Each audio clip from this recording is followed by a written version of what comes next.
We are so excited to be here this morning with the previous Impact Award winners. And this session is Effective Execution of Leadership During Adversity. And I am going to get us started by just having each leader say who you are. In addition to that, and where you lead. In addition to that, would you share one of the most greatest challenges that you are facing right now? Just share the challenge briefly, and then we'll dive a little bit deeper in talking about how we lead through adversity. So my name is Marynell Anthony, and I'm at Greenville Technical Charter High School in upstate South Carolina. It is a middle college program located on a college campus. We have about 520 students, and we have faculty and staff of about 50. And so we actually have two greatest challenges. One, student-centered, which is a higher level of truancy and self-medication on the part of our kids. And the second one, I would say, would be teacher burnout. Like teachers, after the last 3 years, they're tired. And so giving them that respite and that time to do the work that they need to do to be there for the students is the second challenge. Great. Thank you for that. Monica. Hi, everyone. I'm Monica Machera-Philpott. I'm the Executive Director of Common Ground Charter High School in New Haven, Connecticut. We're located on a campus. We're a school on a farm in the forest in a city, about 230 students and about 50 staff at the high school. We also have a lot of other programs on our campus and staff there. I'll follow your model, Marynell, of sort of a student-centered challenge as well as an adult challenge.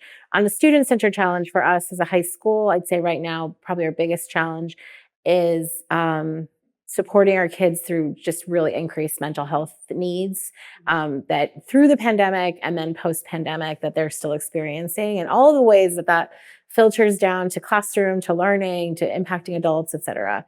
And then, I would say for us, adult culture in the face of a lot of change that was certainly part of the pandemic, but also just part of like big leadership changes that happened around the same time, and trying to coalesce all these really passionate, caring people who come to do this work, which is such hard work, and really trying to like channel all that energy and positive rowing in the same direction kind of ways is really our biggest challenge. Okay, thank you, Monica. Michael. Good morning, everyone. My name is Mike Chesick, and I have the honor of serving as the principal of the Orange County School of the Arts in Southern California. Always put in perspective of Disneyland. I'm about 15 minutes away from Disneyland in Southern California. My school is 2,300 students in 17 programs and 20 conservatories. And I'm in a downtown urban environment with about 11 buildings covering about 10 city acres. So it's a very challenging, almost like a college model. Just continuing with the themes, my challenges are similar in that we are figuring out how to tweak and adjust our budget model, because our total operation is about a $42 million a year operation to run our school. And so how to continually fund our high performing programs. And the other one that has been very prevalent this year, similar to a lot of the universities around campus, how the geopolitical things that are going on in the rest of the world, how that is impacting our school as well. We've been dealing a lot with that, as I know a lot of our colleagues have. So clearly, I think we all will agree that post-pandemic, we have seen more exasperation of some of the challenges, in particular, as it pertains to students. Mary Ellen, you talked about students self-medicating. You've talked about mental health. And Michael, thank you for sort of illuminating for us the challenges beyond the day-to-day. So those are the day-to-day, how we're addressing those students and families and staff, the health and wellness of the staff. And then we have our systemic challenges that has really changed and has required us to think differently as leaders post-pandemic. So before we go any further into the day-to-day, in my community, earlier this morning, we heard that in 1991, the report card Nation at Risk was issued. Bill talked a bit about that. And as I heard the word risk, I'm very sort of resistant to using that word, but I think in my 30 years, nearly 30 years of education, and I know we have collectively here, we have about 120 years of education, and we've all chatted a little bit and have agreed that we have never seen the challenges that we are facing today. Now, I'm not sure if I would characterize it as a nation at risk, or if I would characterize it as we have a whole new set of problems that even we haven't been trained for. So that's why this conversation is so important. So I would love for each of you to share one of the systemic challenges. So in my community, the enrollment and the financial support is a tremendous systemic challenge, especially in an urban area where gentrification is occurring all over the country. And so families who have traditionally lived in those communities, just like right here in Miami, I had a conversation last night, they're being pushed out. Yes, we want our cities to thrive, but our children are no longer able to live in the communities where our schools are. So that's one of my challenges, and I am grappling with that with my district. But I would love to hear from you all about what are some of the larger systemic issues that you're facing, and how are you making your way through them? Oh, wow. As if we are, Miss Angela. I guess I'll start. Equitable funding for education is the biggest systemic challenge I've experienced probably throughout my years. Started teaching in DC public schools, and now I teach in a charter school in Connecticut. We, do we get as much per pupil as district schools? Do we get as much per pupil given that we work with high needs students, right? So the inequity of school funding, the impact of societal values on education. I mean, all that is probably, you could just get lost in that and thinking about that challenge. So I guess I'll probably stick with that one and let you all tackle others. As far as like how we work with that, I do think as a charter school, we have the flexibility and the ability to design our staffing model to fundraise. Like currently, we support our funding through sort of a three-legged stool of public dollars, private philanthropy, and fee-based income from some of our fee-based programs on campus. So that has helps us survive. And then, the only way to manage the other thing is advocacy. And I'd say that one thing I've seen, and I really would encourage other states to think about, is in Connecticut, the sort of the nonprofit and education advocacy sector has come together and coalesced around the issue of inequitable funding. It used to be about 15 years ago when I got to Connecticut, there was a lot of fighting between us, right? Like charter schools need more, public schools need more. Everybody, now it's very much a collective. And who's played a big role in that in Connecticut is the faith community. There's an organization in Connecticut called Faith Acts, which advocates from a faith-based perspective for equitable funding, specifically for urban kids.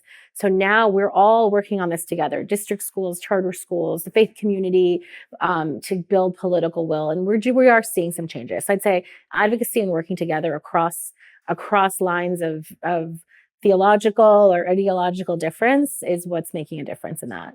Yeah, and I can chime into that too. The inequitable funding in South Carolina is that you don't get money for facilities or transportation, right? And you don't get local tax dollars if you are part of a charter school program. But last year, I think it was the first year that the advocacy paid off in the sense that we are no longer a proviso item in the budget for South Carolina. They now have chosen to fund all charter schools within the same paradigm of all students getting the per pupil ratio. And so they have weighted it to where there is a little bit more of a weight on some things to try to make it more equitable. It still isn't there, but the fact that we're a regular part of the budget is huge, because immediately post-pandemic, when a lot of students left their traditional public schools to go to charter schools, they literally didn't know if they would have enough money unless the legislators approved a new amount to come that way, because it was just a special line item. And now it no longer is that. But I'm on a college campus. We are very fortunate to be partners, but we're in buildings that are over 50 years old. And we have $0 to renovate them without grants, without private funding. So we are still doing a huge amount of advocating at the legislative level to ask for facility funding for these projects. And then, of course, I mean, other schools don't need a development office, right? Like, whereas I have to have a development person who has the time to go meet, greet, go to these big companies, ask for money. With your handout. And because our model is not 2,000 plus students, we've got 500 for a smaller personalized learning community. The impact, they're always wanting to know, well, how many people will this impact?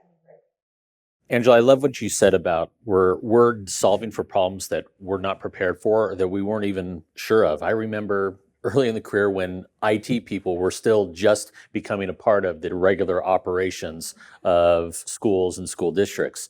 Now I think we can all say mental health and having those providers in school is so critical that 10 years ago we thought, oh, counselors could maybe handle that. But we're so much having to predict and think about and see what the trends are.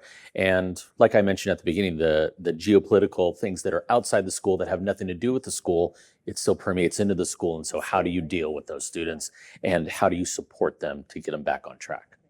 Yeah, at my school, we have 14% first generation Americans, and we have over 45 countries.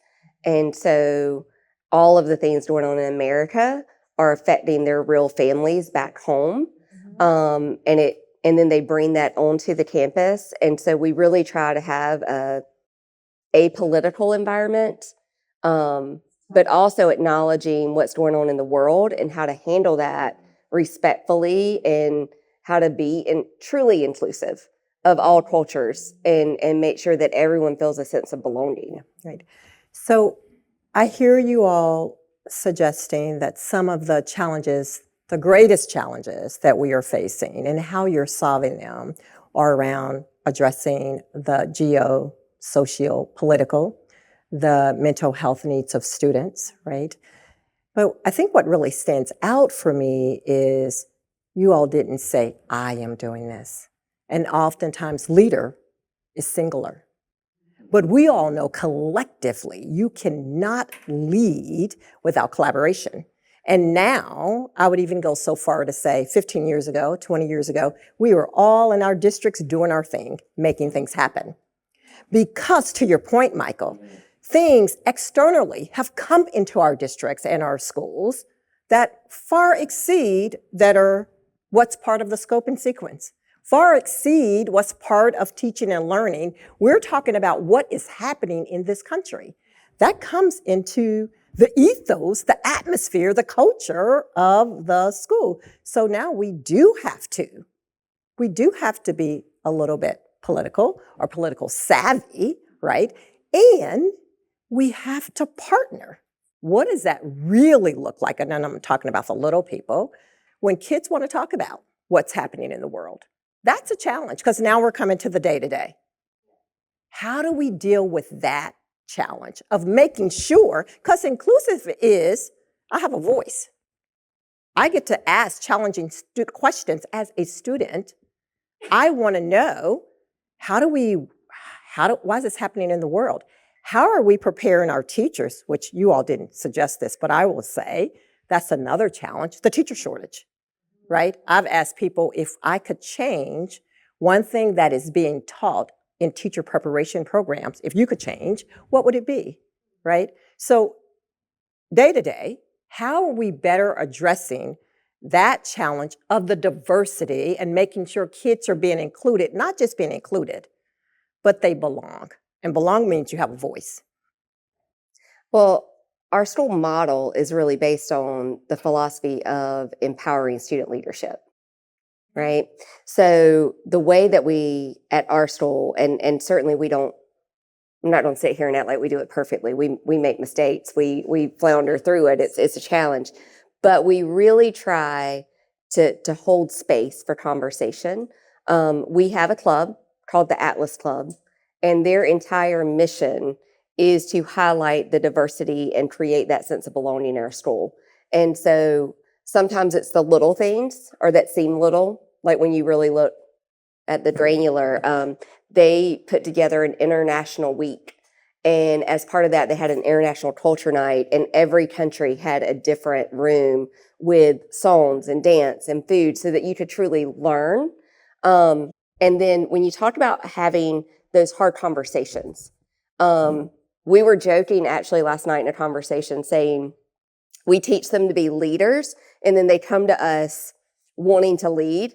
And we're like, oh, wait, that's a little bit too much pushback. But they're going to push back against us in some ways. And we have to be open for those hard conversations. And going back to when they come to us, getting that student that's in front of you to see a variety of perspectives, to think about what does this feel like for this student when you do this? Why are we not, if we don't permit something, why are we not permitting it? And what is that larger picture that would be affected if we did permit it? And so those, having space for those conversations, letting them ask you the hard questions and not flinching from that as a leader. My students know they can email me, they can set up an appointment, they can come in my office and talk. Having students lead the town halls, having them find ways that they want to highlight their diversity and inclusion, all of that together is how we do it at my school. That resonates with me. Fantastic. Thank you for sharing that, Michael. I think what you said earlier really resonated with me. It's like having a voice and being seen and being able to connect with somebody on campus is the most important thing. Every child needs Every a person. child needs a person. Well, an adult, in my view, to connect with. Yes. I know we all know this, but kids are so much more engaged when they have an adult that they know who's advocating for them. And even more important, when they can see themselves in that person. That's what we should all be striving for. That's what we certainly strive for. That's where our teacher recruitment really goes out to really try to address the diversity that we have in our school to make sure that kids do have someone to be seen. On the student level, and I love what Mary Nell said, we have a student culture executive board, and these are all the affinity clubs on campus that come together, and they really grapple with a lot of those tough things to really be that sounding board of we're going to do this or we're not going to do this, and it's from the student voice perspective, not the adult perspective, which is very beneficial. Yeah, I'm as I'm hearing both of you, I'm really thinking about this from the challenges for a leader relative to supporting inclusion and sense of belonging in students, and the challenges that we face as leaders in the work we need to do with adults. So our community is also very diverse. And I would say in the last 5 years, one of the things I'm proudest of is dramatically diversifying our teaching staff such that it is an accurate representation of the very beautiful diversity of our school community and our city. Angela, and that has not solved everything. I think that we are in a moment in the world, in our country, where the differences between us ideologically are more present. I've found that terms like that used to be sort of easy to use, like social justice, have become very complex, and they're complex for children and they're complex for adults. And so we also have a club, it's called Speak Club, and it has a similar mission to what you all are talking about. But I'm finding my biggest challenges are with the adult community in regards to what they feel they need to see to feel that our school is truly welcoming. And there's certain phrases that I've had to really push back on, like that became very, very in vogue, like silence is violence, right? So in a moment where we have really complex issues in our community, I've really had to try to reframe that as like my silence as the leader is an invitation to true variety of opinion. we as an organization, I as a leader of this organization, need to model welcoming genuinely different perspectives and leading conversations that are uncomfortable about what that means and what that looks like. And I know we're seeing this right now as we speak right now. I'm from New Haven, Connecticut. This is happening right now on Yale's campus down the street, right? And That's so correct. it is a moment of challenge for leaders, as a moment of challenge for leaders whose identities are, reflect some of the identities of our kids. And let's be real about that. I have to remind our faculty that it is belonging for everyone, Correct. even those students whose opinions you don't resonate with, Correct. that they also need to feel safe. They need to feel a Yes. sense of belonging, that it is not, to use a faith-based terminology, it's not the adult's job to preach to them. It's the adult's job to facilitate and empower them with information so that they have those critical thinking skills to make their own decisions and to guide their path. So I am delighted and relieved to hear your responses to the challenges around the diversity, equity, and inclusion, because as we sit today and acknowledge that more than 50% of our students in all public schools, public charter schools, all schools, except for those where tuition is paid, more than half of our students are Black or brown. And if we miss that in this opportunity, we're not doing the work, because we have to be very intentional about, that's what's new. That's one new thing about being intentional about addressing how are we creating space and voice. And you all have told me that. But Monica, you helped me to realize that one of the challenges while we're doing that as leaders and with people who are supporting your work, right, is making sure our teachers are with us, right? And even when they're not, your job, our job is to get them there. And that is major challenging, right? Because those mindsets have been fixed for years and their students look different. The people who started teaching 30 years ago, the people in front of them are not the people that were there 30 years ago. For that very reason, they cannot do the same thing, which I don't understand why that's so hard to understand. I do want to hear a little bit, because someone did ask, and sometimes say you're doing this work with the students and someone said you're doing it with the teachers as well. Didn't talk about it as much. You talked about affinity groups. We have affinity groups for teachers. Initially, I required it for everyone. Now it's optional, even in 3 years, right? It's optional. And if you're not doing this, what book are you reading? And you're in a book group, right? Creating different opportunities. However, even with all of that, we all know we have people on our staff, and it only takes one. It only takes one. It only takes one apple that has fallen and actually rotten that we need to throw out. But for whatever reason, they're still trying to hang on the tree, and they're bringing down the rest of that tree. Correct? So one of the questions from here is, how do you navigate creating a culture when you have a few people working, not a few, it could be one, a few people working against the goals, the priorities of the organization?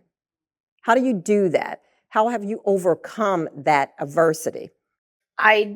This is coming genuinely from the heart here. I think first you need to understand your adult community and make sure that you're really understanding what makes people tick, what people's values are, what this community is going to rise up and fight for or against, because it may be different than what you think.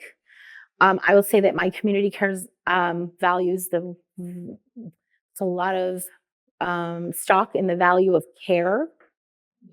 And so anything that appears to them like it's not showing care is really poorly received. And care, by the way, does not mean giving students a truly life-changing education. It can mean lots of different things.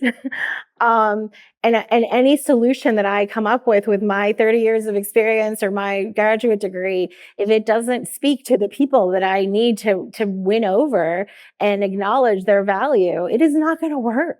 So I think that has been a real challenge for me, and something that I just want to put out there is you really need to understand what your community values and cares about, even if it's not aligned to what you have thought. You got to do your own work in your head. Like, does this change what I think? That's constantly happening. But regardless of whether it changes what you think or not, you got to know what they think.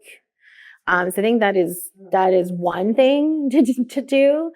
And then you ask the question, what do you do when you have a small group of people? And I will say we absolutely have had that. I think the only way to change I don't think you can change those people. I think you can change their impact. And the only way that you can, you need to take away their ability to impact your culture negatively by building up the rest of your culture around it. You can't legislate a change in people. Yep, that's correct. Right?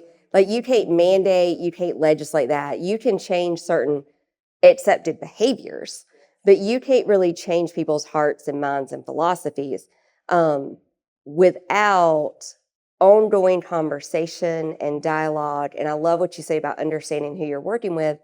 The initiatives in my school that have been successful and have not had that pushback are when I bring them together in small groups and say, okay, this is a problem. Show them the data, show them the impact, educate them on that, and then what can we work together collectively to have change that will be different for this?